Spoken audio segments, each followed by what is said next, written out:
Okay, since 2004 I'm heading the Institute of Network Cultures in Amsterdam, the Netherlands. It's a very small research organization within a polytechnical school, a new media school with about 950 students, about 6 years old. So everything's still new, and it's an initiative from the Dutch government to create a research agenda within vocational training. So it's not academic per se.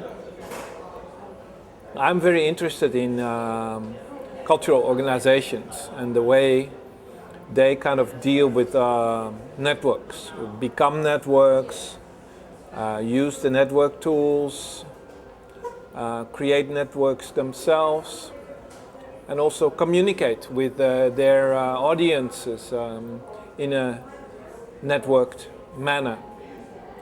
Now, this really puts on the agenda the question how institutions respond to this enormous growth of virtual communities, as it was called in the 1990s, or as we call it now, Web 2.0, the second generation of internet tools and platforms, which can be summarized as social network environments.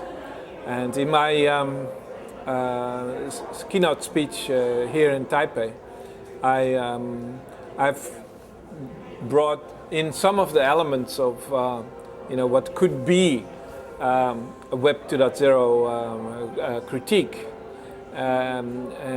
from a cultural perspective, from a critical perspective, and what cultural organizations kind of could learn from this critique, and also how they can adapt certain elements of the whole Web 2.0 story, because I think it's of no use to just uncritically just run after all the developments.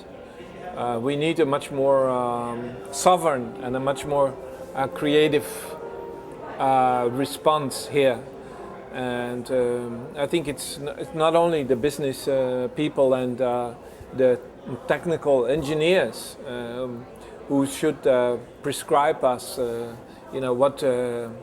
what tools or what kind of logic we should adapt.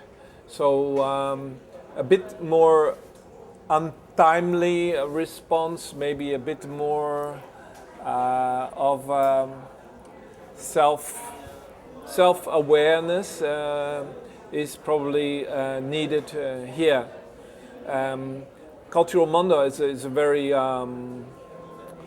let's say, average size network. There are many of them, in which we see that institutions really benefit from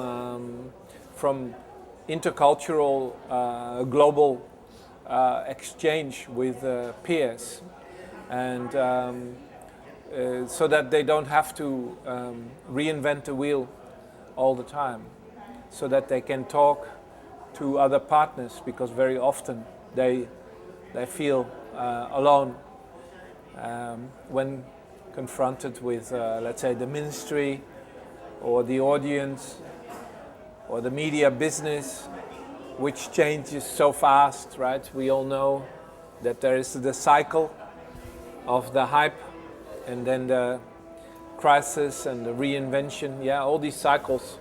We've been going through these cycles now a number of times.